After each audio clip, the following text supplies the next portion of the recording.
My name is David O'Rourke. I have the privilege today of presenting the directory architecture that Apple is pursuing for its future development. And a little later, Michael Dazenbrock will join me on stage to talk about something we didn't talk about last year. The presentation today is going to cover what are the directory service APIs, why should you care, why does Apple care. We're going to go into how Apple's using the directory service APIs. We're going to give an overview of how to write a plugin. This is one of the key aspects of directory service APIs that we mostly hand-waved about last year. So this year we're going to give you some details. And then we'll have a Q&A and answer any questions that you may have. The concept of directory APIs is we've heard feedback for years from Apple that customers want to take an Apple box out of the box, plop it down, and point it at an existing users and groups database, and not have to import or export their data from an existing database and maintain separate databases. So this concept fits in with Apple's policy of simplifying, in that the users don't have to set up a separate database. And so the concept just allow Apple services to use customer data. So Apple's macOS 10 system software will be based on a common directory architecture API. This common directory architecture will allow all Apple system software, the desktop and the server, to access directory services via plugin architecture. So the architecture is relatively straightforward. We have a directory access API layer that Apple provides, and we're providing some plugins ourselves. This is important because we're using our own plugin architecture to deliver directory access. So we know this can be done. This is not something we're doing special case and then telling you guys to do plugins. We are providing an Apple NetInfo plugin, which is Apple's directory service of choice. We're also providing an LDAP plugin. That's V2 for those of you that want to know. We might do V3 in the future. And one of the developer opportunities, as well as being on the top with a developer solution on top of the directory APIs, is for developers to provide plugins to other directories that Apple hasn't chosen to write for. That would include Novell. That would include LDAP V3. Any directory that you want, possibly an Oracle database. Some corporations run a proprietary database as their backend. The API runtime is fairly straightforward. A directory API client makes an API call. The APIs dispatch that as a mock IPC request down to the directory access API. The directory access API looks at the request, determines what plugin is best suited to handle the request, dispatches it to the plugin. The plugin performs magic. It accesses a local file. It goes out on the network. The plugins have full access to the entire macOS 10 operating system at that point. They satisfy the reply, return status, and return the results up to the client. The directory service configuration is another part of the directory services. Clearly, clients need a way to enable and disable various directory plugins. So a la the extension manager for macOS 9, we're going to have a macOS 10 preference which will allow users to turn directory services on and off. The other thing this will do is if you've written a plugin, this will be the way customers will access your custom configuration. We'll have a configure button or some menu option or something like that that the users will click on. We'll turn control over to your code to put up an HI or do whatever's necessary to configure your plugin. The directory access APIs have been included and functional since DP3. They are on DP4. They are in /system/library/framework/directory service. The API manifests itself in 5 public C headers: directory services.h, directory service const.h, directory service custom.h, and you can read the rest. If you link with those header files, you have access to the client APIs. The plugin API will be made available as an SDK shortly, but also for anybody adopting the directory APIs to do a plugin, we'll certainly give you an early seed. The SDK just wasn't quite ready at the time of DP4. But both the client and the plugin API will be part of the final release of macOS 10. So there will be no SDK or no additional installation if you want to install a plugin on top of macOS 10. The APIs offer full support for read, write, and discovery of data in a directory service. Read, for example, would be find me a record named David of type user. Write would be update David's phone number. Discovery would be list all the records present in this directory. The API also offers the ability to publish custom authentication methods. We have defined some standard authentication methods, but you can extend the API and offer new and never before implemented authentication mechanisms. And this also allows clients to discover these authentication mechanisms. That's the next bullet. The API allows capabilities for discovering of what the directory plugins are offering. The directory APIs are standard C API and available from BSD, Carbon, and Cocoa on Mac OS X. So really, we're running more to core OS level, and we're not Carbon, we're not Cocoa, we're more down near the file system layer, the networking API layer. So there's really no runtime issues. And you should be able to access these APIs from pretty much any runtime environment on top of 10. The API presents an abstraction model. The first and most important part of the abstraction model is nodes. I thought of nodes 2 years ago when we were beginning the early design of this product. Probably a better name would have been scope. But really, this allows a plugin to restrict its damage or how much data it's accessing. The nodes are published by the plugins, and the directory service represents a collection of plugins. Plugins can register 0 or more nodes, and it's even up to the plugins as to what the semantics of the nodes are. If the nodes are a one-to-one mapping to the foreign system, or if one node represents an entire directory, which is actually hierarchical on the back end. It's up to the plugin to interpret the scope of the nodes. Nodes contain records. Records reside in a directory node. They consist of at least one name, and at least there is a keyword, because records can have multiple names. I'm known as David O'Rourke. I'm known as Dave O. I'm known as David M. O'Rourke. We want the directory API to be able to accommodate the notion of multiple names mapping to the same record. And at most, one type. Types of records are example of users, groups, printers, servers, whatever you want for a type of record. So you have the notion of name, and you have the notion of category to deal with record name and type. Records contain attributes and values. Attribute types would be an example of a unique ID, names, phone number, social security number. And then attribute types contain values. So an attribute like social security number would be a single valued attribute, whereas an attribute like phone number would be multi-valued. You have work, home, fax, those sorts of examples. The API accommodates that sort of flexibility inside the system. Values come from attributes, and they're contained within attribute types. Values are blobs of data. The directory service is data agnostic. So the data is formatted in whatever way the foreign system formats it, or whatever way the attribute type dictates it should be formatted. The directory service does no policy implementation in that particular area. Apple's adoption. This is very important. We're not telling you to do this and adopt it for yourself and then going off and doing your own thing. Our server software, as well as our desktop software, will be based on the directory APIs. The administration software for Apple's server software is directory API based. And the Apple server software products are already entirely based on the directory service APIs. So those of you fortunate enough to perhaps participated in some early seeds of server software have already used software on directory service APIs. Third-party enhancements or replacements of services can leverage Apple's work in this area. This means you don't need to provide your own administration tool to create a user. You can simply add an attribute to a user, but use Apple's tools to set up and populate the directory. You don't have to provide the full administration suite. You could. We're not saying you shouldn't. We're just saying you don't have to you no longer have to deliver the complete solution, because you can leverage Apple's software and the work that we're going to be doing using the directory APIs. Apple software products will be configurable as to what nodes are used. What does that statement mean? That's the briefest I could get. First of all, Apple software will request standard record types, which are documented as part of the API. So we will request KDS standard user or KDS standard printer record. This will enable directory node plugins to map our standard requests onto their foreign system. The next thing we do is the customers can configure directory access via the search node. One of our plugins is a search node, and I could have an hour-long conversation just on this. But in essence, the search node allows the customer to choose which directory nodes the services are going to use.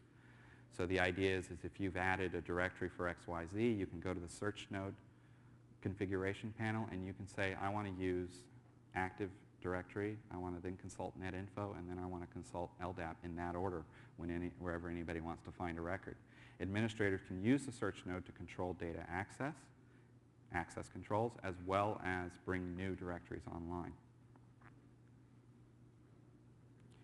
API plugin usage and development. We've developed 3 basic plugins. We've developed a plugin for Apple's own directory service, NetInfo. Now, this really gives you a dual API to use on Mac OS X. You can either use the native NetInfo APIs to access NetInfo, or you can use the directory APIs. If you use the directory APIs, you're insulated from us changing directory service access. If you use the NetInfo APIs, they work with NetInfo. We've developed an LDAP plugin. So you can access any LDAP v2 system, and we've developed a search policy plugin, and that's what implements the system's policy about how it goes about finding user records, finding group records, and so on and so forth. Apple software products are being tested with these 3 plugins. If you have a plugin you want us to test with, you need to contact us. But if you can make your plugin behave like any one of these 3 plugins, you're very close to being able to have your plugin be able to work with any Apple software out of the box. The Apple desktop and server software uses this architecture to provide customers directory choice. That's the whole point, and that goes back to slide number 1.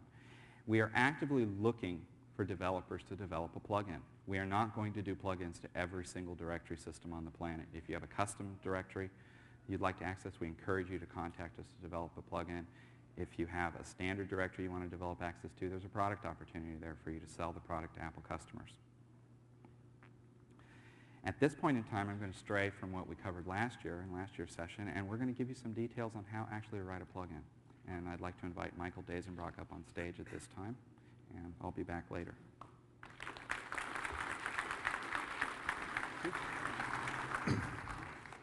Thank you, David. My name is Michael Dazenbrock. I am the lead engineer on Apple's Directory Service project. And what I'm going to go over today is I'm going to talk about how to build a directory service plugin. Basically, I'm going to give you a high-level overview of the plugin itself, its structure, some of the entry points, and the callback mechanisms that are in each plugin. Okay, first of all, what are plugins? Plugins are code-loadable modules that use Apple's Core Foundation's CF load function. They have 7 different entry points, which are listed here. And they also have a series of callbacks, which we'll get into more detail later. Okay, where do you load a plugin from? Right now, there's 2 standard locations for loading directory plugins. We do this for 2 reasons. We allow you to load into the system path or into the local path. The system path is somewhat sacred, and you generally don't want to be modifying that while you're doing development. Also, it may be a read-only copy of the OS, and you may not be able to modify that particular path, so you load from the local path to allow you to develop that. You can blow it away when you're done, and you won't be harming the system. Each plugin that you develop requires that it has a DS plug extension on it to get loaded by the server. Here's an example structure of what the directory service plugin is going to look like, or the one that you're going to write. As I stated before, it's loaded in one of the 2 directory paths. And as you can see here, what's going to be inside that is going to be your plugin with a .dsp extension. Inside that is your plugin. It's your executable, the one that you're going to write. So that's what gets loaded by the directory server. Also inside there's a resources folder. Inside this resources folder is a required property list. I'll get into more detail about what's going to be in that, as well as any additional information that you may want for your plugins. Say, for example, you want some configuration information or runtime files that you need to have that's guaranteed to go along with your plugin. That's a great place to put them. Okay, now here's that property list that I was talking about earlier. The items that you see in blue are the keys. Those are required, and they need to be in each field. And as you can see that in the green, those are the items that you're going to provide. And the reason why I brought this slide up is the one issue that's going to be most particular to those plugin developers is the plugin UUID. That UUID needs to be unique to your plugin on the system that it's loaded to. If there's a conflict during load time, the plugin will not get loaded, and the first one with the same UUID is loaded and the other one is not. There'll be ways to detect this, and I'll get into that later. There will also be on the SDK that's to be provided later tools to generate a UUID. Okay, how to make a directory plugin. First of all, best place to start is to start with the sample source code that we're going to provide on the upcoming SDK. You can build and install this plugin. Once you've built this plugin and installed it, it gives you an idea of how to take, you can look at the entry points, you can look at the callback mechanisms. This is a working plugin. It does nothing more than stub out all of the calls that you're going to be expected to process from client data, as well as it registers a single node. After you've got your plugin built, you're going to want to test it. Testing it is also going to be through some tools that we're going to provide. We have, we're going to provide a test app on the developer SDK. You, again, install it in the locations that I spoke about earlier. To load your plugin, you need to first stop the directory service server and then relaunch it, because the plugins are loaded at launch time. Right now they're not loadable on demand. That may change in the future, we haven't decided yet. And then you can verify that your plugin has been loaded by looking into the log file. Okay, again, you can compile and build a directory service API test client that we have. It will allow you to do two things. It will allow you to test your plugin, as well as give you an idea of what clients are going to be requesting from your plugin, so that you can get an idea of how to write your plugin to service requests for data. And it gives you, again, ideas how to use the callbacks. Okay, here are this, we'll talk a little bit now about the 7 entry points into the plugin. First one's validate. Validate's called once at load time. It's basically kind of a handshaking. Are you who you say you are? Are you the kind of plugin I'm looking for? Okay, I'm going to load you. After all of the plugins have been loaded, your plugin then gets called with initialize. This is now a time for you to go and do any startup information or startup routines that you need, like open up networking ports, open up a database file, spawn off threads. Once initialization has been successfully completed, then plugin state gets set to active, and that gets done through the plugin set plugin state call. Administrators can take plugins on and offline through the directory services control panel. And when they are taken offline or online, it comes through this set plugin state. And that allows you to either, once you've been made active, to again bring things online that were formerly offline, and again take things offline once you become inactive. Process request. This is where all the heavy lifting gets done. Your plugin is going to probably do 99% of its data handling through this particular call. This is where you're going to handle, just again, all of the lookup information and all of the get and set. Shutdown, this is called just before directory service server shutdown. Gives your plugin a chance to clean up, close some files, shut down some network connections. Configure, we allow all of the plugins to configure themselves. Again, we don't know what you're going to write. We don't know anything about your plugin. What happens is, in the directory services control panel, the administrator can select your plugin and click on the configure button. The server then contacts your plugin through this API, or this entry point, and then it's up to you. You can configure your app in any way you want. You can simply read a simple XML file, or you can launch an elaborate application with a great HI. And then periodic task. For those of you who don't want to manage threads, you just want a simple process that gets called when you get called through the entry points, that's great. We'll also call you periodically to do some housekeeping, and this guarantees that you'll get some processor time. Okay, now here's those callbacks that I was talking about before. Right now we have 4 callbacks. What the plugins need to do is they need to register their nodes, making their nodes or their domains available to the directory server, as well as taking them offline when they've been made inactive, because they will no longer be able to accept, or they will no longer be given any processing requests as long as they're inactive. So this allows the node to bring them on and offline. Unregister all is convenience call to allow you to take them all offline without having to do them individually. And then there's a logging callback, which you can put in debugging information as well as runtime information into the directory service log. Okay, just a word to the wise.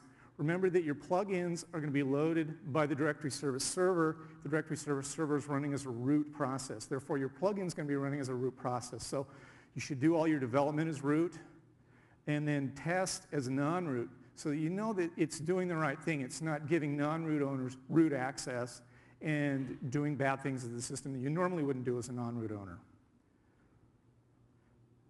Right now, I believe the directory service is locked down to read only by administrator, or read everyone, but write only by administrator. I believe that will be the same with post DP4.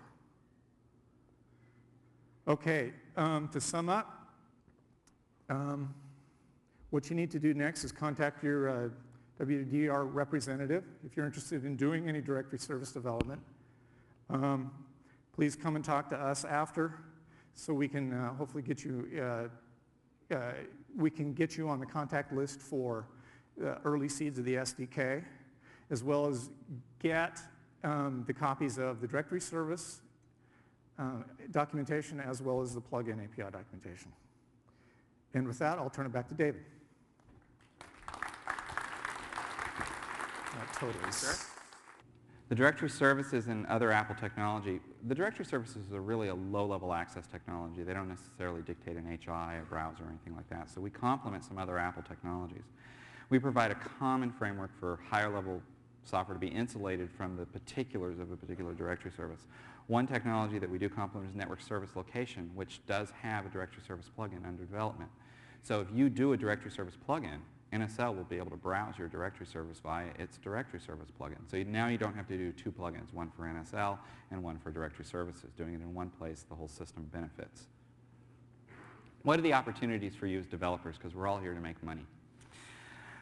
Directory-enabled client software. These include PIMs, email applications. Basically, your product can now leverage Apple's directory service in order to provide a user and group database. Anything that needs data that's in a central, remote, or authoritative database.